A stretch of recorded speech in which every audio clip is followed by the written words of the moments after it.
রাত এখন ৩টা বাজে। মেহরিন বসা পড়ার টেবিলে সাদা এক পৃষ্ঠায় সে কিছু একটা লিখতে বসেছে। এভাবে মনোযোগ বিচ্ছিন্ন হয়ে কি থাকা যায়? না, থাকা যায় না। আজ আর শুরুতে প্রিয় অপেক্ষা লিখল না, সোজা কথা দিয়েই শুরু করলো। মনে মনে সালাম দিয়েছি, মনে মনেই উত্তর দিবেন। বউকে যন্ত্রণায় কষ্টে রেখে নিশ্চয়ই ভালো আছেন। এদিকে আপনার বউটা যে ভালো নেই, কথাবার্তা দেখে একেবারেই বন্ধ করে দিয়েছেন। সংসার হওয়ার আগেই কি সংসারে রীতি টানতে চাচ্ছেন নাকি? এমন আশা যদি করে থাকেন তাহলে খুব একটা ভালো হবে না বলে রাখছি। দূরত্ব মেনে নেওয়া যায়, কিন্তু যোগাযোগ বিচ্ছিন্ন এটা একটুও মেনে নেওয়া যায় না। হয় দূরত্ব কমান, না হয় যোগাযোগ বাড়ান। ভালোবাসা সুন্দর, কিন্তু অপেক্ষা ভয়ঙ্কর রকমের সুন্দর।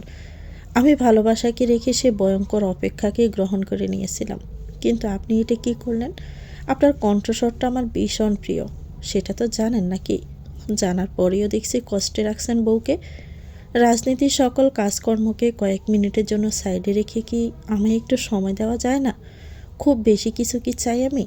আজ অধৈর্য হয়ে লিখতে হচ্ছে চিঠিটা। ভীষণ খারাপ লাগছে, দম বন্ধ হয়ে আসছে। মনে হচ্ছে আপনার কাছে আমার কোনো মূল্য নেই। শুনছেন, আমি কিন্তু আপনাকে ভীষণ মিস করছি। চিঠিটা হাতে পাওয়া মাত্রই একটু সময়ের জন্য হলেও বউকে সময় দিবেন, এতে কিন্তু সওয়াব পাবেন। সওয়াবের জন্যই বলছি, বউকে সময় দিন। বুকের মাঝে চিনচিন করে, জানো না কি এমন পড়ে? এভাবে দূরে থেকো না, তোমার মাঝে ঢুবিবাসি নিজের থেকে আরও বেশি। ভালোবাসি কেন বুঝো না। ইতি অনিশ্চিত অপেক্ষায় অপেক্ষাকৃত আমি। ভোর হলেই চিঠিটা ডাক পিয়ন দিয়ে পাঠিয়ে দেয় মেহেরিন। মাহি আজওয়ান সকালে ব্রেকফাস্ট করে বেরিয়ে যায় ঢাকার উদ্দেশ্যে। বাড়িটা এখন সে আগের মতনই ফাঁকা হয়ে গেল। মেহেরিনের কী যে মন খারাপ। মাহির সাথে কটা দিন অনেকটা ভালোই বন্ডিং হয়ে গিয়েছিল। এজন তো মাহিকে সুলতান নিবাসে নিয়ে রাখছে, তাহলে মেহেরিনকে রাখলে ক্ষতি কি সুলতান সাহেবের? সব সময় শুধু কষ্ট দেওয়ার ধান্দা লোকটার। দুপুর হতেই সুলতান নিবাসে সুলেমানের নামে একটা চিঠি আসে। সুলেমান কেন যেন আন্দাজ করতে পেরেছিল চিঠিটা তার বউয়েরই হবে। চিঠিটা কুলে কথাটা মিলেই গেছে, আসলেই তার বউয়ের চিঠি এটা। পুরো চিঠিটাই পড়ল সুলেমান। বাপরে, প্রতিটা কথাতেই যে কি ধার! লেদা বউয়ের রাগ ভালোই লাগছে সুলেমানের। জবাবটা নয়, সেও তার বউয়ের বাসায় চিঠিটাই দিবে। সুলতান নিবাসে ফিরে মাহি ফ্রেশ হয়ে তার অ্যাপার্টমেন্টে চলে যায়। পেছন পেছন কুত্তার লেজের মতন এজওয়ান এসেছে। এজওয়ানের বাইকে করেই সে এসেছে। বিকেল হলে সাফওয়ানের সাথে দেখা করতে যাবে। এজওয়ানকে বলেনি মাহি। বাসা থেকে বের হওয়ার সময় জাস্ট বলেছে শপিংয়ে যাচ্ছে ড্রেস কিনতে। সাফওয়ান ধানমন্ডি লেকে এসে অপেক্ষা করছিল মাহির জন্য। মাহি আসা মাত্রই যেন সাফওয়ানের বুকে জ্বর উঠে গেছে। এর আগে সে মাহিকে বাঙালি সাজে দেখেনি। আজ মাহিকে সালোয়ার কামিজে দেখে বেশ মুগ্ধই হলো। দৌড়ে ছুটে গিয়ে জড়িয়ে ধরে গিয়েও অদৃশ্য এক বাঁধনে যেন থেমে যায়। এ মেয়েটা এখন আর তার নেই, সে এখন এজনের স্ত্রী। ইস, কথাটা কি বিশ্রীভাবে কানে বাজে। মাহি খুব সূক্ষ্মভাবে সাফওয়ানকে পরখ করলো। চোখের নিচে কালি বসে গেছে, মুখে দাড়িগুলো বড় হয়ে গেছে, কেমন ছন্ন ছাড়া চেহারা। বুকের ভিতরটা দুমড়ে মুচড়ে উঠল। চুপচাপ এক সাইডে গিয়ে বসলো মাহি। পাশে দূরত্ব রেখে সাফওয়ানও বসল। সাফওয়ানের গলা বোধহয় কেউ চেপে ধরেছে, ডুক গিলতেও কষ্ট হচ্ছে। তারপরেও কোনো রকমই জিজ্ঞেস করল, সংসার জীবন কেমন যাচ্ছে তোমার? মাহির মুখে তাচ্ছিল্যের হাসি, যা সাফওয়ান দেখতে পেল না। মাহির সংসার সংসার তার আর এই জীবনে হবে না, কোনো দিন না, হবে না। সংসার করার পথ সে নিজেই নিজের হাতে নষ্ট করে দিয়েছে। ভালোই যাচ্ছে। আপনার? যেখানে রেখে গিয়েছিলে সেখানেই আটকে আছি। মাহি ঠোঁট কামড়ে নিজেকে ঠিক রাখার চেষ্টা করল। জীবন কারো জন্য থেমে থাকে না সাফওয়ান, আপনার উচিত মুভ অন করা। মুখ দিয়ে বলা সহজ মাহি, কিন্তু বাস্তবতা কঠিন। তুমি পেরেছ তাই বলে কি সবাই পারবে? এটা বাবা বোকামি। তাহলে কি জীবনটা এইভাবে বাহিরের এক মেয়ের জন্য শেষ করে দিবেন? সাফওয়ান মুচকি হাসল। বাহিরের মেয়ে? তুমি তো আমার হৃদয়ে থাকতে মাহি। প্র্যাকটিক্যালি হন সাফওয়ান, আবেগ থেকে বের হন, বিবেক দিয়ে ভাবুন। আপনার একটা বাবা আছে, তার কথাটা আপনি ভাববেন না? সবার কথা ভাবতে গেলে দিন শেষে দেখি আমি নিজেই শূন্য হাতে। আমাকে নিয়ে ভেবো না মাহি, মাঝে মধ্যে এভাবে একটু দেখা দিও, ফ্রেন্ড হিসাবে না হয় পাশে জায়গা দিও। মাহি সাফওয়ানের দিকে ঘুরল। আপনি ভীষণ ভালো সাফওয়ান, ভালো মানুষদের এই পৃথিবী সবচেয়ে বেশি কষ্ট দেয়। আপনাকে আমি সারা জীবন মনে রাখবো। আমার এই অনিশ্চিত জীবনে আপনি আলো হয়ে এসেছিলেন। একটু জড়িয়ে ধরি শেষবার আপনাকে। কষ্ট হচ্ছে ভীষণ। কেন যে আপনাকে পেলাম না। সাফওয়ান সময় নিল না মাহিকে জড়িয়ে ধরতে। চুলের বাজে মুখ চেপে বলল, I am always with you Mahi. কখনো আমায় প্রয়োজন পড়লে আমাকে জাস্ট একবার ডেকো। আমি পৃথিবীর সকল নিয়ম অমান্য করে ছুটে আসবো তোমার কাছে। কথাটা শেষ হতে না হতেই পাশ থেকে কেউ মাহিকে হ্যাঁচকা টান দিয়ে সাফওয়ানের থেকে দূরে সরিয়ে নিল। হাতে তুড়ি বাজিয়ে সাফওয়ানের উদ্দেশ্যে বলল, মাহির প্রয়োজন মেটাতে তার স্বামী আজওয়ানি আছে। সে একাই 100। আপনার সাহায্যের কোনো দরকার পড়বে না mister Safwan Mirza. Stay away from my wife. Mahi Ajwani থেকে নিজেকে ছাড়িয়ে নিল। আপনি এখানে? বউয়ের পরকীয়া হাতে নাতে ধরতে এসেছি। ধরা শেষ, এখন আসতে পারেন। এজন মাহির হাত ধরে টানতে টানতে যেতে যেতে বলল, চলো। হাত ছাড়ো। তুমি না শপিং করতে বের হচ্ছিলে? শপিং কোথায় তোমার? কার্ড আনিনি। নো প্রবলেম, আমি আসি তো। টাকার মেশিন। সাফওয়ান দাঁড়িয়ে দাঁড়িয়ে দেখল মাহিয়ার এজনের চলে যাওয়া। দপ করে বসে পড়ল মাটিতে। সন্ধ্যার পরপর একটা পার্সেল আসে মেহেরিনের নামে। মেহেরিনের কানে কথাটা যেতে ভাবনার প্রথমেই আসলো সোলেমানের নাম। উনি ছাড়া আর কেই বা পাঠাবে।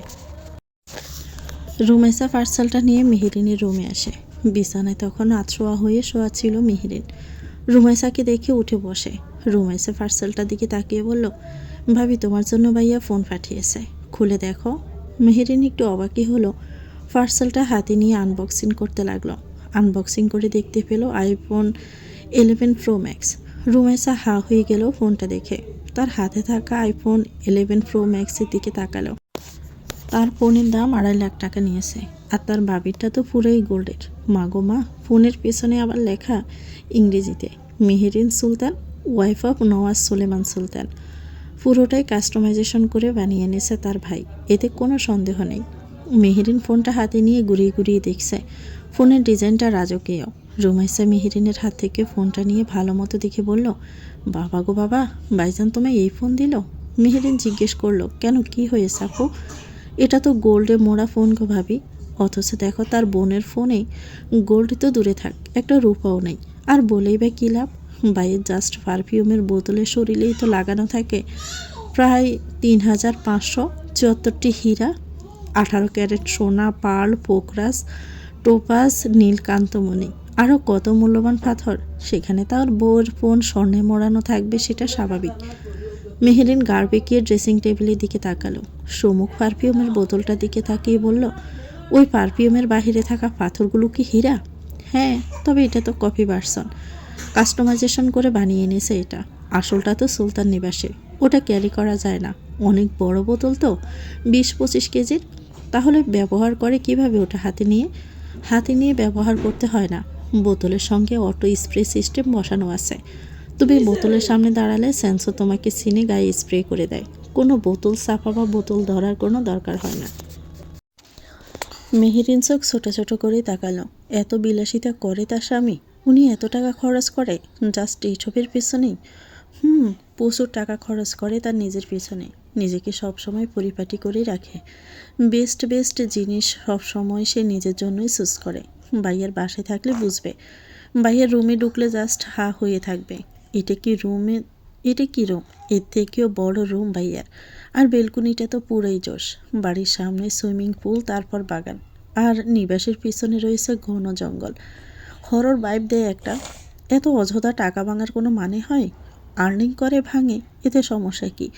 রাজনীতি করে কেউ এত টাকা আর্ন করে? ভাইয়া শুধু রাজনীতি করে এটা তোমায় কে বলল? ভাইয়া একজন বিজনেসম্যান। দেশে ও দেশের বাহিরে তার বিজনেসের ছড়াছড়ি। ওসব সাসার একজন ভাইয়াই বেশি সামলায়।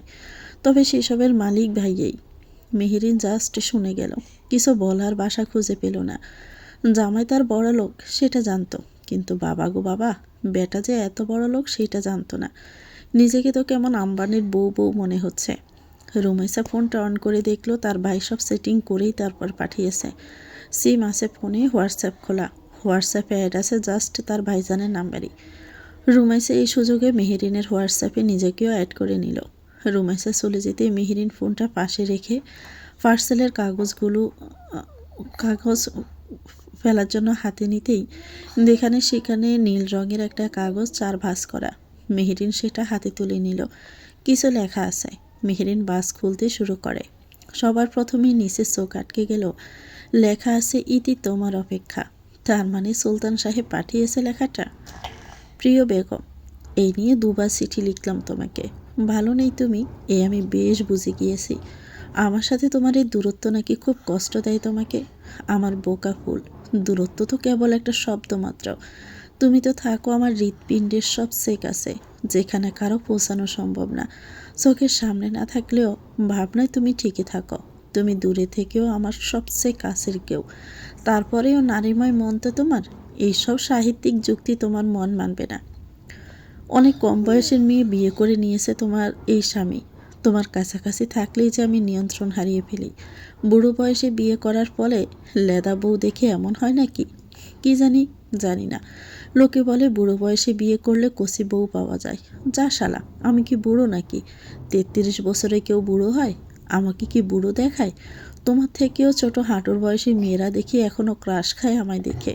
আমার ছবি চুরি করে সেভ করে তাদের ছবির সাথে অ্যাড করে ক্যাপশন দেয়, in future mister Nawaz Suleman সুলতানের মিসেস সুলতান আমি।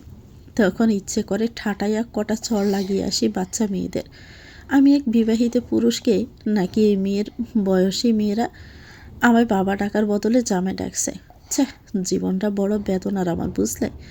তোমার আরও কয়েক বছর আগেই পৃথিবীতে ল্যান্ড করা উচিত ছিল। তাহলে খাপের খাপ ময়নার বাপ হয়ে যেত। তুমি সামনে থাকলে অনেকটাই কষ্টে নিজেকে সামলে রাখি আমি। পুরুষ মানুষের কিন্তু ধৈর্য কম হয় নারীদের চেয়ে। সে যতই কঠিন হৃদয়ের মানুষ হোক না কেন, তার একান্ত নারীর ছোঁয়া পেলে সে মোমের মতো গলে যাবেই।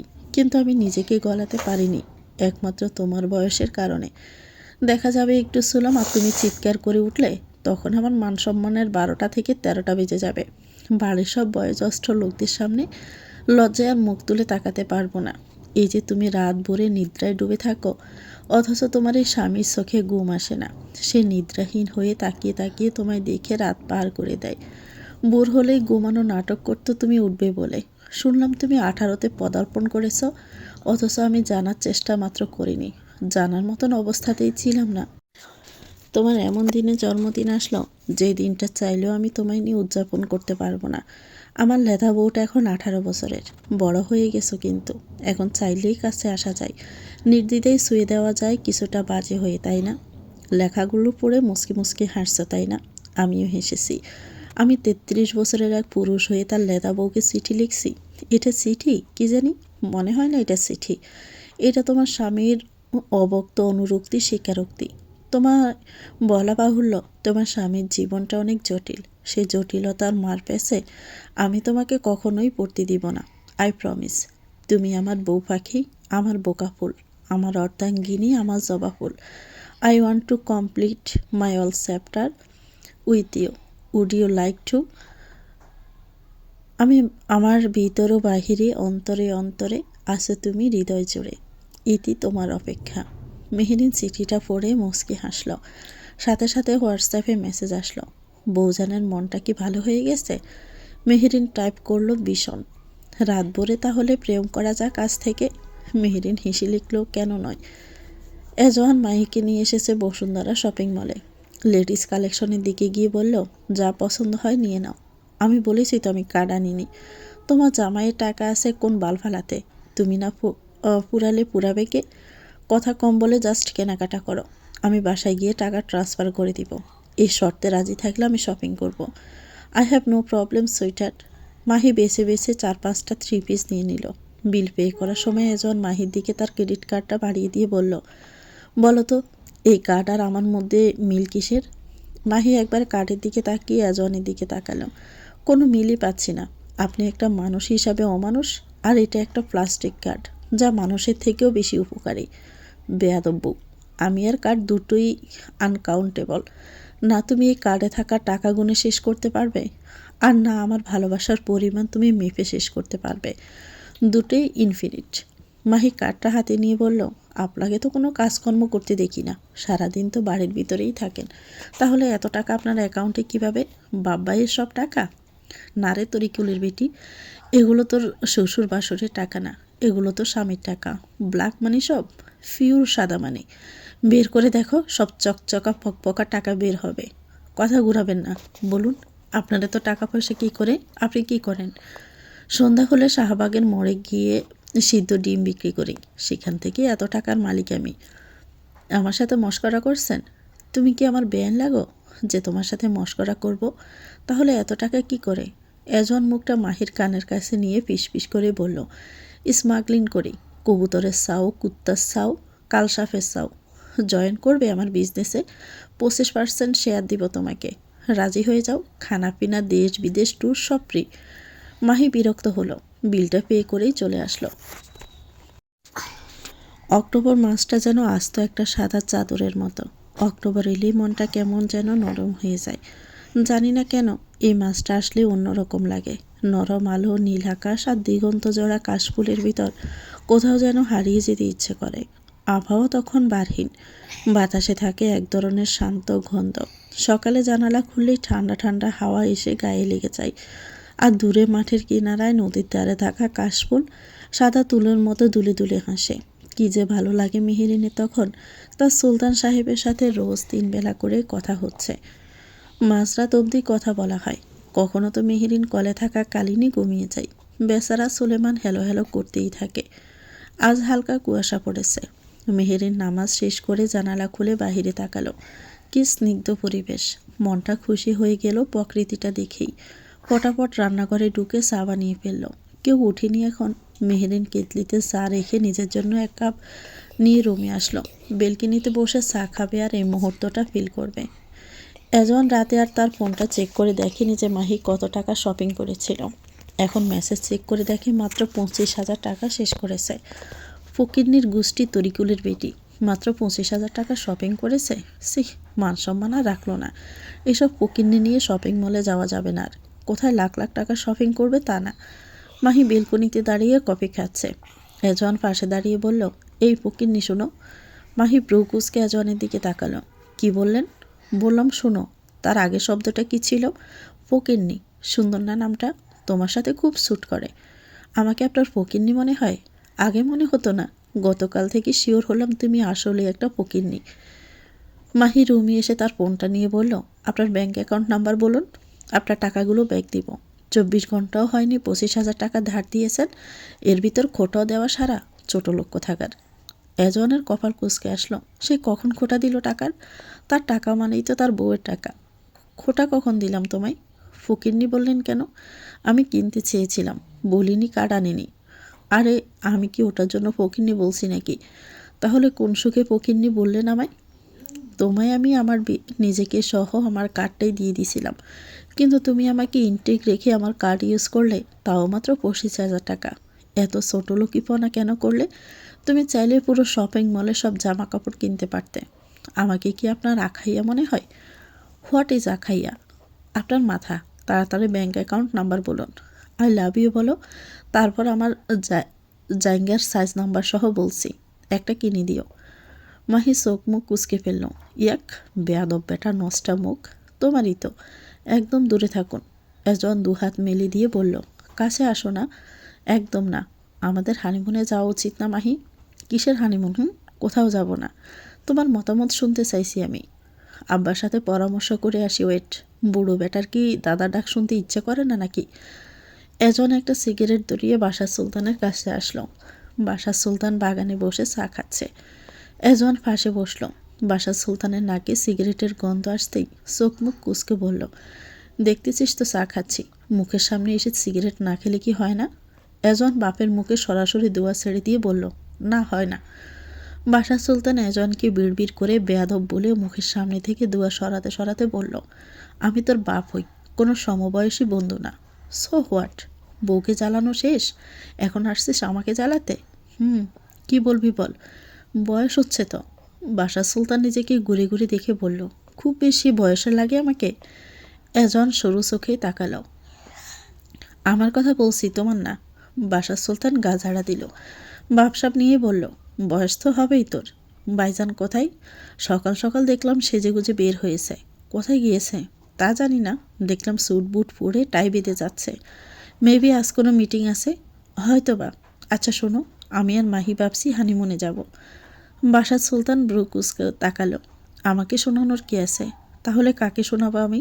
দাদা ডাক তুমি শুনবে নাকি বাহিরের মানুষ শুনবে? বাসার সুলতান কেসে উঠল। এখন কি ব্যবস্থা আমার করে দেওয়া লাগবে? তোমার বাগান বাড়িটাই গেলে কেমন হয়? চট্টগ্রাম? হ্যাঁ। তাহলে আমার একটা শর্তে রাজি হয়ে যা। কি শর্ত?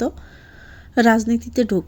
সামনের নির্বাচনে সোলেমান মন্ত্রী হলে এমপির জায়গা তো কাউকে লাগবে। তুই এখন থেকেই ঢুকলে হতে পারবি। কেন? ইব্রাহিম ভাই আছে তো। বাসার সুলতান চোখ ফাঁকিয়ে তাকালো। সুলতান বংশের ছেলে তুই। ইব্রাহিম মেয়র। মেয়রই ঠিক আছে। সোলেমানের পর তোকেই তো বসতে হবে। Sorry, I have no interest. Business সামলাচ্ছি, সেটাই যথেষ্ট। এজন চলে গেল। বাসার সুলতান বিরক্ত হলো। এই ছেলের সাথে কথা বলা মানে গাধার সাথে বকবক করে নিজের মুখটাই ব্যথা করে ফেলা।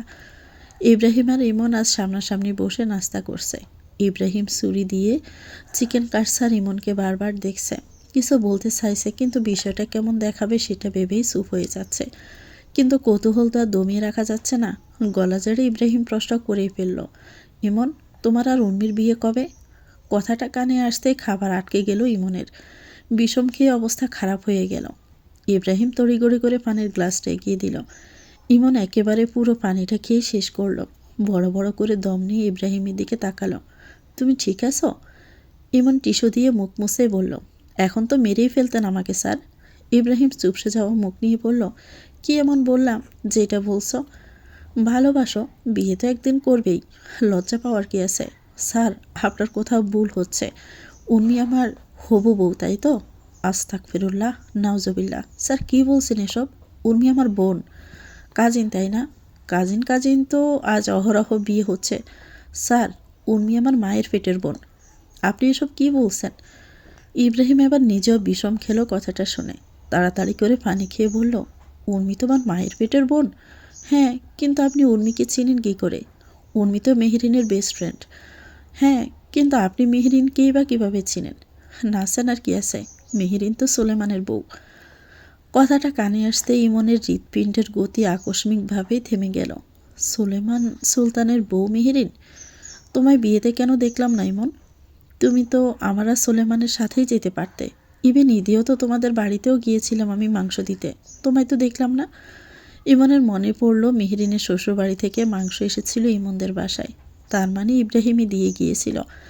ঘুরে ফিরে ইমন মেহরিনের শ্বশুরবাড়ির লোকের বাসায় কাজ করছে। কি হলো, চুপ হয়ে গেলে যে? ইমন কোনো জবাব না দিয়ে বসা থেকে উঠে চলে গেল। টেবিলে পড়ে রইল ইমনের ফোনটা। ইব্রাহিমের কপাল কুঁচকে আসলো। ইমন চলে গেল কেন? কথাটা ভাবতে ইমনের ফোনে কল আসলো। ইব্রাহিম তাকালো ফোনের দিকে। যাহ, ছেলেটা তো ফোনটা রেখেই চলে গেছে। ইব্রাহিম ফোনটা হাতে নিল।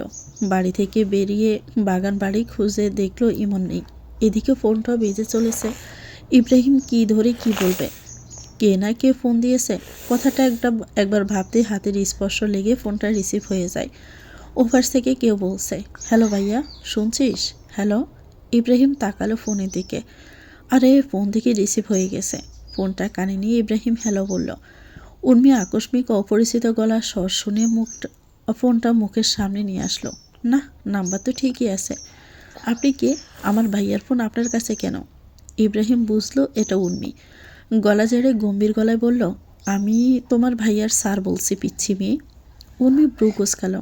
আপনি পিচ্ছি বলছেন কেন আমাকে? আমার ভাইয়াকে দিন ফোনটা, কথা আছে। তুমি পিচ্ছি সেজন্যই পিচ্ছি বলছি।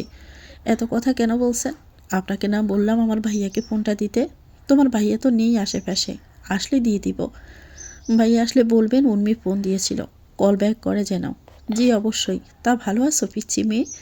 উর্মির আবার রাগ হচ্ছে বারবার পিচ্ছি শব্দটা শুনে। ফোনটা কেটে দিল। কাটা শেষে বিড়বিড় করে অসভ্য বলে কয়েকটা গালি দিল। দুপুরের দিকে জোহরের নামাজ শেষে ভাত ঘুম দিয়েছিল মেহরিন। এখন বাজে বিকেল 4:30। আকস্মিক গাড়ির শব্দ কানে আসতে ঘুমটা ভেঙে যায় মেহরিনের। কিছুটা সময় নিয়ে আড়মোড়া ভেঙে উঠে বসল। কেবলই গুম গুম চোখে হাই তুলছিল মেহরিন। হুট করে সোলেমানকে রুমের ভিতরে ঢুকতে দেখে ভূত দেখার মতো চমকে উঠল। পরনে dark navy blue shirt, blue tie, black suit, কালো প্যান্ট, কোমরে কালো বেল্ট, পায়ে চকচকে অক্সফোর্ড শো, বা হাতে কালো ডায়ালের গড়ি। চুলগুলো আগের তুলনায় ছোট করে ফেলেছে। মেহরিনের হাত সোজা বুকে চলে গেল। বাপরে, সুলতান সাহেবকে ফার্স্ট টাইম সে এই লুকে দেখে হার্টবিট ফাস্ট দৌড়াচ্ছে। উনি যে আসবে সেটা সকালে কেউ কেন বলল না? 10টার দিকে তো কথা হয়েছিল। মেহরিন কোনো রকমে বসা থেকে উঠে দৌড়ে গিয়ে সুলেমানকে জড়িয়ে ধরল। তার এখনও বিশ্বাসই হচ্ছে না উনি এসেছেন। সুলেমান বিজনেস মিটিংয়ের জন্য রাজশাহী এসেছিল। বিজনেস টাইমে আর রাজনীতি টাইমে সুলেমান দুই জায়গায় দুই রকম রুল প্লে করে। মিটিংটা শেষ করে সে বউয়ের কাছে ছুটে আসলো। আর রুমেসাও কদিন আগে বলেছিল বউকে নিয়ে একটু ঘুরতে। বিয়ের পর থেকে তো সময়ই দেয়নি বউকে। সুলেমান চেপে দৌড়লে বউকে নিজের সাথে। কলিজাটা ঠান্ডা হয়ে গেছে। মেহেরিন খুশিতে আত্মহারা হয়ে বলল, আমার বিশ্বাসই হচ্ছে না আপনি এসেছেন। বউকে বিশ্বাস করানোর জন্য মেহেরিনের গালে কপালে অসংখ্য চুমু খেলো সুলেমান।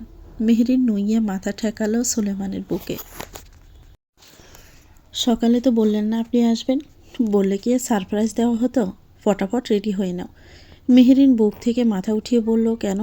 সুলেমান মেহেরিনের নাকের সাথে নাক শুইয়ে দিয়ে বলল, একান্তে কিছুটা টাইম পাস করা যাক। বিয়ের পর তো বরের সাথে ঘোরার সময় পাওনি, তাই আজ লেদা বউকে নিয়ে ঘুরবো। সত্যি? কোথায় যাব আমরা? ঠিক করিনি, আগে রেডি তো হও। মেহেরিন আলমারি খুলে জামা কাপড় দেখতে লাগলো। বুঝতেছে না কী পরবে। কী পরবো? সুলেমান এগিয়ে এসে বলল, শাড়ি সামলাতে পারো? হ্যাঁ পারি। আচ্ছা তাহলে শাড়ি পরো। মেহেরিন অফ হোয়াইট কালারের শাড়িটা বের করে সুলেমানকে বলল, আপনি একটু বাহিরে যান। সুলেমান টান টান হয়ে দাঁড়িয়ে বলল, কেন? চেঞ্জ করবো তো। আমার সামনেই করো, আমি তো পরপুরুষ নই। মেহেরিন চোখ খিচে বলল, লজ্জায় মরেই যাব আমি, প্লিজ। বাহিরে যেতে পারবো না, উল্টো ঘুরে দাঁড়াচ্ছি। হাতে তোমার জাস্ট 10 মিনিট, এর ভিতরে যা করার করবে। সুলেমান রুমের দরজাটা লাগিয়ে পিছু ফিরে হাত ঘড়িতে সময় দেখতে লাগলো। মেহেরিন তড়িঘড়ি করে ড্রেসটা চেঞ্জ করে ব্লাউজ পেটিকোট পরে শাড়ি জড়িয়ে নিল। কিন্তু কুচি দেওয়ার আগে সুলেমান ঘুরে দাঁড়ালো। মেহেরিন হকচকিয়ে গেল সুলেমানের ফেরায়। আমার তো হয়নি। সুলেমান এগিয়ে আসতে আসতে বলল, 10 মিনিট তো শেষ, বাকিটা এখন এভাবেই করো। মেহেরিন উল্টো ঘুরে কুচিটা গুজে বুকের আঁচলটা ঠিক করে পাশে গাড় ব্যাকাতেই দেখলো সুলেমান তাকিয়ে আছে আয়নার দিকে। আয়নায় স্পষ্ট দেখা যাচ্ছে মেহরিনকে। মেহরিন লজ্জায় পড়ে গেল। শেষ? চুলটা বাঁধবো না, খোলাই রাখো। I love long hair. চোখে গাঢ় করে কাজল দাও, লিপস্টিক না দিলেও চলবে, তোমার ঠোঁট এমনিতেই গোলাপি। মেহরিন সুলেমানের কথা মতো চুল খোলা রাখলো। চোখে গাঢ় করে কাজল দিল, মুখে ময়শ্চারাইজার দিল, ঠোঁটে লিপস্টিক দিল না, তবে লিপ বাম দিল। আয়নায় শেষবার নিজেকে দেখে নিল। মেহরিনের পেছনে সুলেমান দাঁড়ানো। আয়নায় মেহরিনের দিকে তাকিয়ে আছে। মেহরিন জিজ্ঞেস করলো, সব ঠিকঠাক? সুলেমান ঠোঁটের কোণে হাসি ঝুলিয়ে বলল, সব পারফেক্ট। যাওয়া যাক মিসেস সুলতান। সুলেমান ডান হাত বাড়িয়ে দিল। মেহরিন তার বাম হাত বাড়িয়ে দিতে সুলেমান আলতো করে হাত ধরে নিচে নেমে আসলো। আফিয়া সুলতানা রুমাইসা বসার ঘরে বসা ছিল সোফায়। সুলেমান বউকে নিয়ে যেতে যেতে বলল, ফিরতে দেরি হবে আম্মা। আফিয়া সুলতান খুশিই হলো। যাক, ছেলে তার সংসারই হচ্ছে, বউকে পছন্দ হয়েছে। সুলেমান মেহরিনকে নিয়ে আলতা দিঘিতে আসে। জায়গাটা অসম্ভব সুন্দর, প্রকৃতির এক সুন্দর রূপের সাথে যেন সাক্ষাৎ পাওয়া যায়। রাস্তা ধরে এগোতে এগোতে হঠাৎ করে যখন আপনি পৌঁছাবেন আলতা দিঘির মূল ফটকে, তখন প্রথমেই চোখ পড়বে বিশাল একটা আর্চওয়ে, আর তার পাশে ছোট টিকিট কাউন্টার। ঢুকতেই গাছের ছায়ায় ঢাকা ছোট ফাঁকা রাস্তা, দুপাশে নানান প্রজাতির গাছ, সেগুন, শাল, গর্জন, আকাশমণি, মেহগুনি আর বট অসংখ্য। উদ্যানের ভেতরটা বেশ ঘন জঙ্গলের মতো। হালকা আলোক ছায়ার খেলা চারদিকে, পায়ে চলা মিঠো পথ, কখনো উঁচু নিচু, চারপাশে শুধু পাখির কিচিরমিচির। সুলেমান মেহরিনকে এক হাত ধরে রেখে আরেক হাত পকেটে গুজে রেখেছে। মেহরিন আশেপাশে তাকালো। তার ভীষণ অস্বস্তি হচ্ছে। বিড়বিড় করে বলল, আমার ভীষণ অস্বস্তি লাগছে সুলতান সাহেব। খুব বেশি কি অস্বস্তি লাগছে? এভাবে তো কখনো বের হইনি। হিজাব বাঁধা উচিত ছিল আমার। বলে গেলাম কি করে আমি? সুলেমানেরও ভাবনায় আসলো কথাটা। আসলেই তো, সে কি তার বউকে এভাবে নিয়ে আসলো? চারপাশের লোকজন বারবার তাকাচ্ছিল এই যুগলবন্দি কাপড়ের দিকে। পাশ থেকে প্রশংসার ফুল জড়িয়ে শোনা যাচ্ছিল। লোকজন একে অপরকে বলছে, দেখ দেখ লোকটা কি হ্যান্ডসাম, বাপরে, একদম কোরিয়ান ড্রামার নায়কদের মতন। 500 জন বলছে, মেয়েটাকেও দেখ কি সুন্দর মানিয়েছে, কি লম্বা চুল, একদম মেড ফর ইচ আদার। সুলেমানের কপালে বিরক্তির ভাঁজ পড়ল। নিজেকে ইচ্ছে মতো বকে দিল মনে মনে। এমন ভুল কী করে করলো? সাথে সাথে উল্টো ফিরে সে মেহেরিনকে নিয়ে চলে আসলো। 10 মিনিটও তারা থাকেনি সেখানে। একটা নামিদামি রেস্টুরেন্টে সুলেমান আর তার বউয়ের জন্য ক্যান্ডেল লাইট ডিনারের ব্যবস্থা করেছে। সেখানে ডিনার সেরে তারপর বাড়ি ফিরবে তারা। সুলেমান মেহেরিনের সিট বেল্টটা বেঁধে দিল। চারদিকে আঁধার নেমে এসেছে। রাস্তাঘাট একটু নিরিবিলি হয়ে এসেছে। আকাশটাও কালো হয়ে এসেছে। হয়তো বৃষ্টি নামবে। সুলেমান গাড়ি ড্রাইভ করছে। মেহেরিন বারবার আর চোখে সুলেমানকে দেখেই চলেছে। মেহেরিন ভাবছে তার সুলতান সাহেব আবার রেগে গেল নাকি। চোখে মুখে কেমন রাগের আভাস। সুলেমান ভীষণ রেগে আছে, তবে সেটা নিজের করা বোকামির জন্য। কিন্তু বউ বারবার আর চোখে তাকানোর ফলে রাগের ভাটা সরে যেতে শুরু করেছে। গাড়ির ভিতরে জ্বলতে থাকা আলোয় মেহেরিনকে আকর্ষণীয় লাগছে। এভাবে আর চোখে তাকিয়ে থাকলে গাড়ি চালানো যায় নাকি? সুলেমান পকেট থেকে ফোনটা বের করে কাউকে ফোন করে বলল, আমাদের টেবিলটা 4th ফ্লোরে সাজাও। টেবিলের আশেপাশে তো দূর, 4th ফ্লোরের আশেপাশেও যেন কারো ছায়া না দেখি আমি। Got it. সুলেমান ফোনটা কেটে দিয়ে এক হাতে ড্রাইভ করে আরেক হাত দিয়ে মেহেরিনের সিট বেল্টটা খুলে দিয়ে মেহেরিনকে হ্যাঁচকা টান দিয়ে বুকের উপরে এনে ফেলে মাথায় চুমু খেয়ে বলল, হে লেদা বউ। মেহেরিন বরকে যায় আকস্মিক কেমন করায়। সুলেমানের এক হাত মেহেরিনের শাড়ি বেদ করে উন্মুক্ত কোমরে বিচরণ করছে। সেই হাত খামছে ধরল মেহেরিন। সুলেমান জোরে ব্রেক কষল। দাঁত চেপে বলল, হাত সরাও লেদা বউ। মেহেরিন হাত সরিয়ে ফেলল। সুলেমান মেহেরিনকে আরও নিজের সাথে চেপে নিয়ে এক হাত মেহেরিনের গালে রাখল। মেহেরিনের শরীর কাঁপছে, ঠোঁটো কাঁপছে। সুলেমান সে কম্পিত ঠোঁটের দিকে তাকিয়ে আছে। শরীরের উত্তেজনা কেমন যেন বেড়ে গেল। নিজেকে নিজের মধ্যে আটকে রাখাই যাচ্ছে না। নিজেরই তো বউ, বড় নারী তো আর না। এত আটকে রেখে কি হবে নিজেকে? আর কত সাধু পুরুষ সেজে থাকবে সে? সুলেমান মেহেরিনের ঠোঁটের দিকে নিজের ঠোঁট এগিয়ে নেয়। দুজনের শরীরই অসম্ভবভাবে কাঁপছে। নিঃশ্বাস দ্রুত ফেলছে। সুলেমান চোখটা বন্ধ করে মেহেরিনের ঠোঁট নিজের দখলে নিয়ে নিল। আর ঠিক তখনই পেছন থেকে গুলি ছোড়ার শব্দ ভেসে আসলো। নওগাঁ ছাড়িয়ে জয়পুরহাটের রেলগেট পার হচ্ছে সুলেমান ফুল স্পিডে গাড়ি চালিয়ে। পেছনে 4-5টা বাইক থেকে অনবরত গুলি ছোড়া হচ্ছে। রাগে সুলেমানের কপালের রগ ফুলে আছে, দাঁত কামড়াচ্ছে। মেহেরিন আতঙ্কিত, গলা শুকিয়ে আসতেছে। একবার পিছনে তাকাচ্ছে তো আরেকবার সামনে। সুলেমানের গাড়ি চালানো দেখে মেহেরিন অলরেডি তার কলিজা হাতে নিয়ে বসে আছে। মারাত্মক রকমের স্পিডে গাড়ি চালাচ্ছে। মেহেরিন সুলেমানের শার্ট খামছে ধরে জিজ্ঞেস করলো, ওরা কারা সুলতান সাহেব? ওভাবে গুলি ছুড়ছে কেন?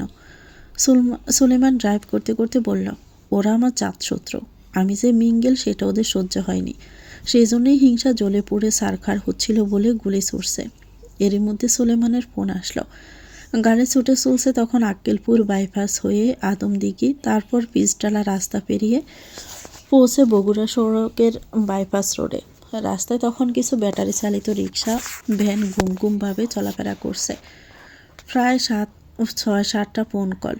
সুলেমান বিরক্ত হয়ে ফোনটা রিসিভ করে ব্লুটুথটা কানে নিয়ে বলল, ফোন দিয়ে কেন জ্বালিয়ে মারছিস কেন তোরা? ফোন রাখ। ওপাশ থেকে রেস্টুরেন্টের মালিক বলল, স্যার আমাদের সব অ্যারেঞ্জ করা শেষ, আপনি কখন আসবেন? সুলেমান দাঁত চেপে বলল, প্রাণে বেঁচে ফিরি আগে, তারপর আসতেছি বউ নিয়ে। আর জ্বালাস না, ড্রাইভ করতে দে। একটা মোড়ে এসে বাইকাররা গুলি ছোড়ে আবার। এক রাউন্ড গুলি ছুটে যায় বাম পাশে দরজা ঘেঁষে। সুলেমান ব্রেক কষে জোরে ডান দিকে গিয়ার ঘুরায়। গাড়িটা ছুটে চলে ধুনট হয়ে কাজীপুর। সরু রাস্তা, কিন্তু ট্রাফিক নেই বললেই চলে। সুলেমানের গাড়ির গতি 120 থেকে 130-এর কাছাকাছি। সুলেমান ড্যাশবোর্ড থেকে কোল্ড 1911 বের করে গাড়ির জানালা দিয়ে ওইসব বাইকগুলোর দিকে পাল্টা গুলি বর্ষণ করে। মেহেরিন চমকে উঠল স্বামীর হাতে হ্যান্ডগান দেখে। সুলেমান মেহেরিনের এই চমকানি দেখে বলল, লাইসেন্স প্রাপ্ত এটা, তুমি ভয় পেও না। মেহেরিন ভয়ার্ত চেহারায় বারবার পেছনে তাকাচ্ছে। এখন 4টা বাইক। একটা বোধহয় সুলেমানের গোড়া গুলিতে গুলিবিদ্ধ হয়েছে। একটা বাইক একদম সুলেমানদের গাড়ির জানালার কাছাকাছি এসে পড়েছিল। গুলি ছুটতে যাচ্ছিল, তার আগেই সুলেমান মেহেরিনকে মাথা নিচু করে ফেলেছে বিদায় গুলিটা জানালা দিয়ে বেরিয়ে যায়। সুলেমান সাথে সাথে তার হ্যান্ডগান দিয়ে বাইকে থাকা লোক দুটোর বুক বরাবর গুলি করে দেয়। সুলেমানের হাতের নিশানা একদম ফাঁকা, মিস হওয়ার কোনো চান্স নেই। সাথে সাথে চলন্ত বাইক থেকে লোক দুটো ছিটকে পড়ে যায়। মেহেরিনের শরীর অসম্ভব কাঁপছে ভয়ে। এমন ভয়াবহ দৃশ্যের সাথে মেহেরিন কখনো আগে পরিচিত হয়নি। সুলেমান মেহেরিনের ভয়ার্ত চেহারা দেখে একটানে মেহেরিনকে তার কোলের উপর বসিয়ে মাথাটা বুকের সাথে চেপে ধরে বলল, আমি তো আছি, তোমার গায়ে একটা টোকাও পড়তে দিব না। শান্ত হও, কিচ্ছু হয়নি। কি আশ্চর্য, এই ভয়াবহ সময়ে শান্ত থাকা যায় নাকি? সুলতান সাহেব এই কথা বলছে কি করে? সিরাজগঞ্জ শহর পার হতেই সামনে পড়ে বঙ্গবন্ধু সেতু। সেতু পেরিয়ে এলেঙ্গা কালীহাতি হয়ে সোজা টাঙ্গাইল শহরের বাইপাস ধরে গাড়ি ছুটে চলেছে। গোলামের পুতেরা তারপরও পিছু ছাড়ছে না। সুলেমানের বিশ্রী লাগছে। বউকে চুমু খেতে গেলে যত গজব পড়ে। বউ সাথে না থাকলে বান্দির ছেলেদের যে কী করতো সুলেমান তার ভাবনার বাহিরে। এদিকে হ্যান্ডগানে আর মাত্র 2টো বুলেট আছে, 2টো বাইক এখনও পেছনে। গুলি ছুটছে না, তবে ওদের কি গুলি শেষ নাকি? সুলেমান রাগে কাঁপতে কাঁপতে বউকে বলল, এ লেদা বউ, কয়েক সেকেন্ডের জন্য তোমার কানটা বন্ধ করো তো। শুয়োরের বাচ্চাদের কয়েকটা বাংলা ভাষায় গালি দিয়ে নেই। আমি মোড়ে আসলে মাঙ্গের নাতিদের শুধু গজব পড়ে। সুলেমান গাড়ির সাইড আয়নায় বাইকগুলোর দিকে তাকিয়ে বলল, শুয়োরের বাচ্চারা, কুত্তার বাচ্চারা, আমার রোমাঞ্চে তোরা বাধা দিছিস তাই না? একটা সুমুর বালি তো, তোরা আমাকে খেতে দিচ্ছিস না ঠিক মতো। জাস্ট প্রাণে বেঁচে ফিরি একবার। তোদের টুনটুনি কেটে যদি আমি কুত্তাকে না খাইয়েছি, তাহলে আমার নামও নওয়াজ সুলেমান সুলতান না। এবার গাড়িটা ঘাটাইল হয়ে গোপালপুরের দিকে ঢুকে। রাস্তার পাশে গাছে ঘন বন। এখানে রাস্তাটা একটু ঝাঁকুনি দেয়। মেহেরিন আরও শক্ত করে চেপে ধরে সুলেমানকে। গাড়িটা মধুপুর থেকে ছুটে চলে ঈশ্বরদী হয়ে শেরপুর শহর। রাত এখন 11টা বাজে। পাহাড়ের কিনার ঘেঁষে চলে তারা নালিতাবাড়ি হয়ে জিনাইগাড়ি রোডে। একটা বাঁকে এসে হঠাৎ সামনে দাঁড়িয়ে যায় একটা বাইক, মুখে মাস্ক, হাতে SMG। সুলেমান গিয়ার ঘুরিয়ে গাড়িকে জঙ্গলের পাশের কাঁচা রাস্তায় তুলে দেয়। একেবারে উল্টো দিকে বাঁক খায়। পিছনে গুলির শব্দ মিলিয়ে যায়। গাড়ির হেডলাইট জলে নিভে উঠছে ঘন জঙ্গলের আধারে। জিনাইগাতি রোড ধরে আসার পর থেকে পাহাড়ের ঢালু শুরু হয়েছে। এর ভিতরে হঠাৎ করে গাড়ি থেমে গেল। সুলেমান ফের স্টার্ট দিল, না, গাড়ি চলছে না। সুলেমান পিছন ফিরল, না, বাইকগুলোকে আর দেখা যাচ্ছে না। সুলেমান গাড়ি থেকে নেমে চেক করে দেখলো তেল পুড়িয়ে গেছে। সুলেমান কণ্ঠে চাপা ক্ষোভ নিয়ে বলল, শালা, তোরও তেল পুড়িয়ে গেল? ঘড়ির কাঁটা রাত 11টা বেজে 47 দেখাচ্ছে। এখান থেকে সামনের গনুয়া জোপের ঘা ঘেঁষে পাহাড়ি জঙ্গলে শুরু। পেছন থেকে বাইকের শব্দ শোনা গেল। সুলেমানের হ্যান্ডগানে অবশিষ্ট 2টো বুলেটই এখন হাতিয়ার। বাইক দুটোর জায়গায় একটা দেখা মাত্রই সুলেমান তার অবশিষ্ট 2টো বুলেট দিয়ে তাদের বাইকের চাকা পাংচার করে দেয়। তাল সামলাতে না পেরে বাইক নিয়ে তারা পড়ে যায়। বন্দুকগুলো ছিটকে পড়ে যায় তাদের হাত থেকে দূরে কোথাও। সুলেমানের হাত খালি। বাইক আরও একটা আছে পেছনে। খালি হাতেই লড়াই করা অসম্ভব। এখন উপায় একটাই, বউকে নিয়ে দৌড়ানো।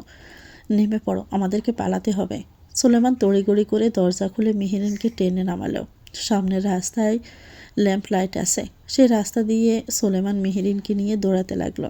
দৌড়ানোর সময় একবার সুলেমান পিছন ফিরছিল। স্পষ্ট আলো দেখতে পেল আরেকটা বাইক চলে এসেছে।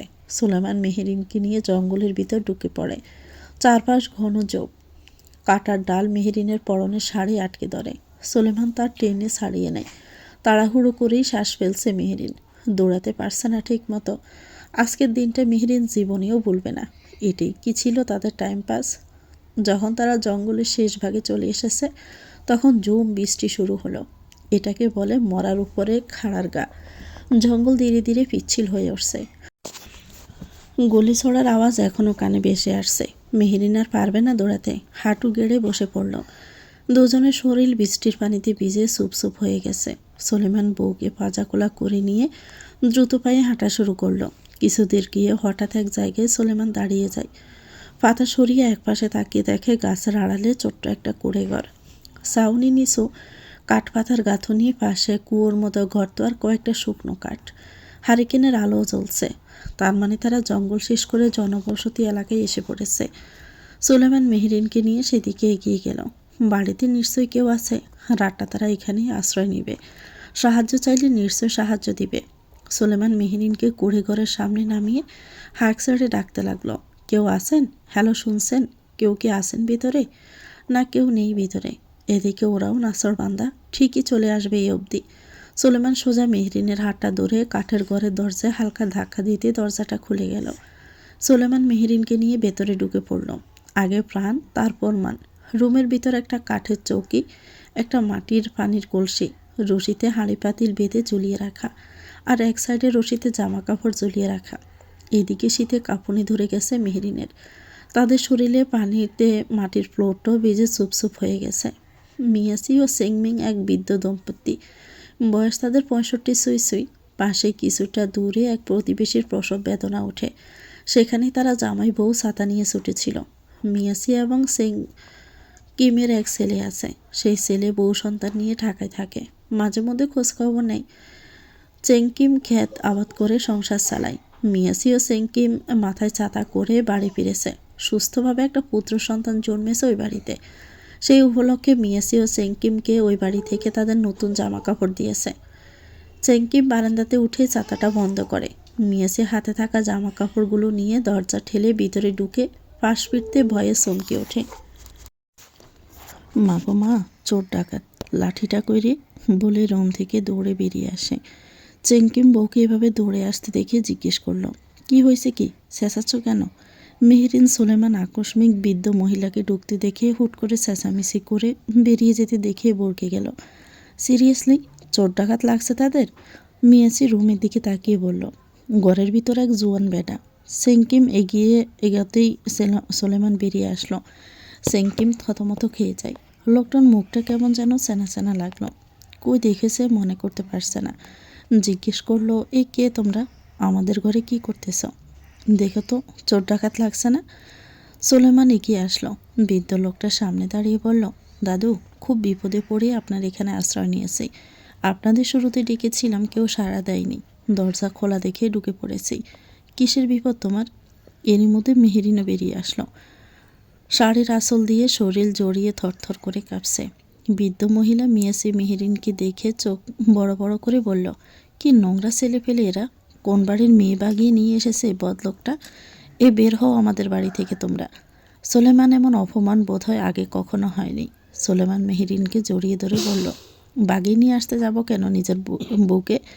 মিয়াসি সন্দিহান চোখে চেয়ে বলল, সত্যি নাকি মিছা কথা কইতেছ তোমরা?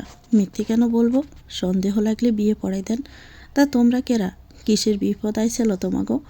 সুলেমান খুব সব কিছু খুলে বলল তাদের। সব শুনে মহিলা আশ্চর্য হয়ে বলল, তুমি কি বদলোক নাকি?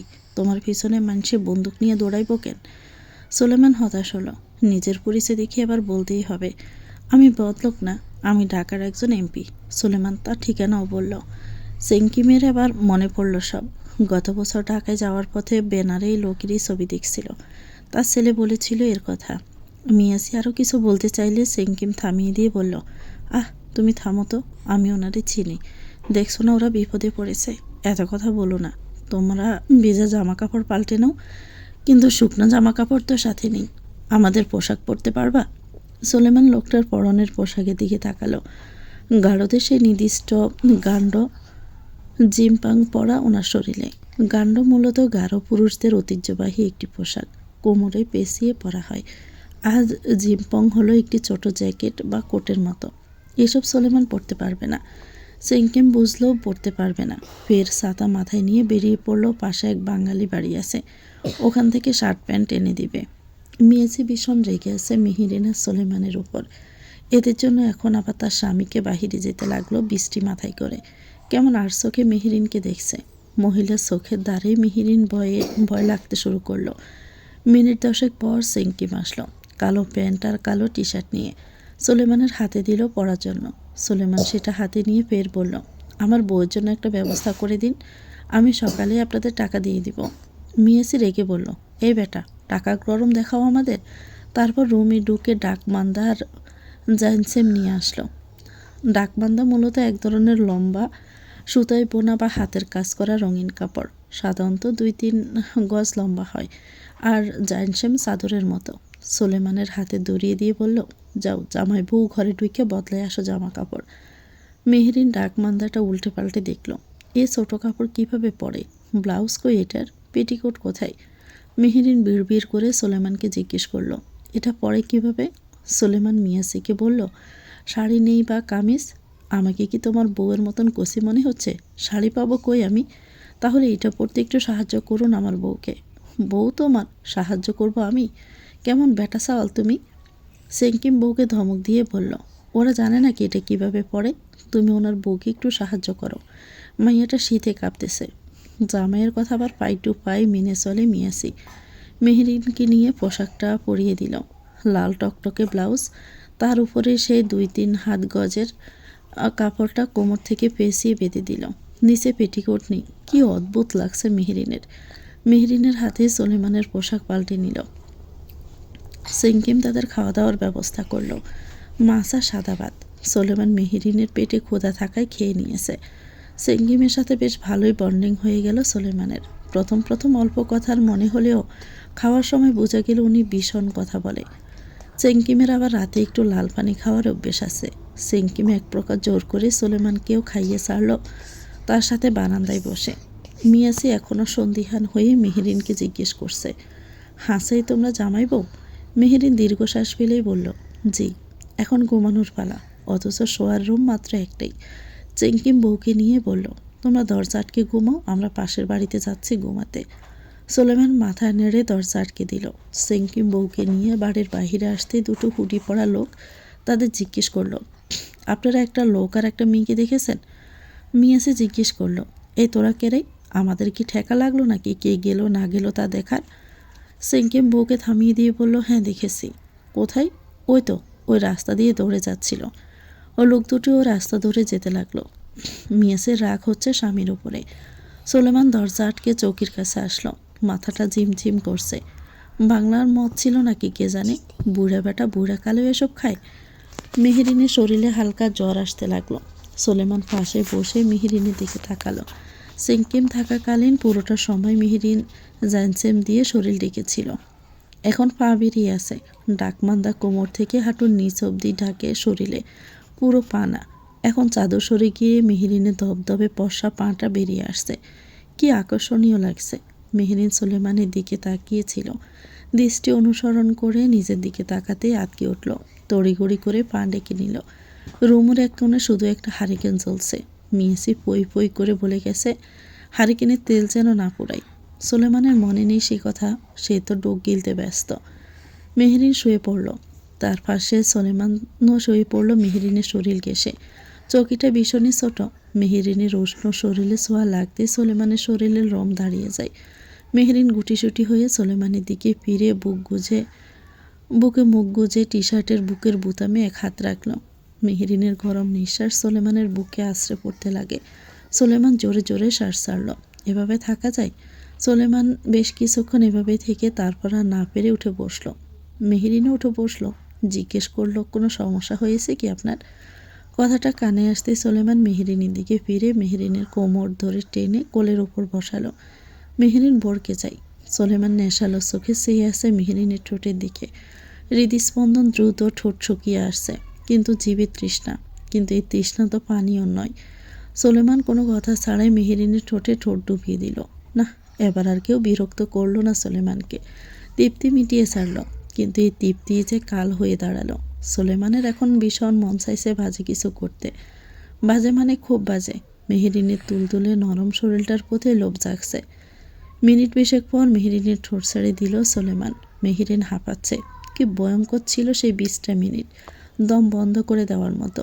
সোলেমান গরমে হাঁসফাঁস করতে করতে পরনের টি শার্টটা খুলে ছুঁড়ে ফেলে দিল। অথচ বাহিরে এখন ঠান্ডা শীতল হাওয়া বইছে। সোলেমান মাথার চুল খামচে ধরে পায়চারি করতে লাগলো। কাম সারছে। নিজেকেই তো কন্ট্রোল করতে পারছে না এখন সে। এখন যদি ভুলভাল কিছু করে তাহলে তার দায়ভার কে নিবে? মেহরিন আসমকা সোলেমানকে এভাবে পায়চারি করতে দেখে সরু চোখে তাকালো। মেহরিনের ওই তাকানো দেখেই সোলেমানের শরীরের ভিতর কোথাও যেন রক্ত প্রবাহ বেড়ে যায়। একটা কোমল যন্ত্রণা হচ্ছে। সোলেমান আর না পেরে মেহরিনের কাছে আসলো। দুগালে হাত রেখে জোরে জোরে শ্বাস ফেলতে ফেলতে বলল, I can't control myself লেদা বউ। I want you so badly please. Mehrin এই কথা শুনে একটা ডোক গেল। কি বলছে কি উনি? মুশে আছে তো? মেহরিনকে চুপ থাকতে দেখে সোলেমান ফের চেপে ধরে বলল, answer me, why are you so damn silent honey? Mehrin কাঁপা কাঁপা গলায় বলল, কি আশা করছেন আপনি আমার কাছে? তোমার সম্মতি। আমরা এখন কোথায় আছি দেখেছেন? সোলেমান মেহরিনকে বিছানায় চেপে ধরে মেহরিনের গলায় মুখ ডুবিয়ে দিয়ে পিস পিস করে বলল, I only know one thing, I want you right now, no matter where we are. কথাটা শেষ করে সোলেমান উম্মাদের মতো মেহরিনের ঠোঁটে, গালে, গাড়ে, কপালে চুমু গেল। এদিকে মেহরিনের অবস্থা ক্রমশ খারাপ হচ্ছে। এই প্রথম এভাবে কেউ এত গভীরভাবে তার স্বামী তাকে শুয়ে দিচ্ছে। সোলেমানের হুঁশ নেই বললেই চলে।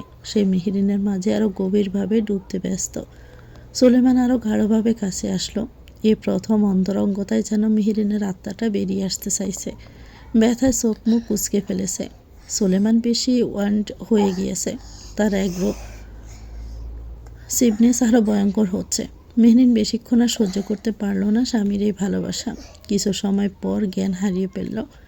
মেহরিনের নিস্তব্ধতা দেখে হুঁশ আসলো সোলেমানের। বিছানা অলরেডি রক্তে ভিজে গেছে। মন চাচ্ছে সোলেমানের নিজেকেই নিজে থাপড়াতে। সে আজ এত ভুল কী করে করলো?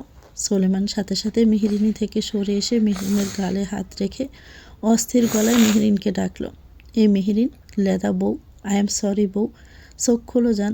সরি তো, আমি কন্ট্রোল করতে পারি নাই বউ, উঠছ, উঠো যান।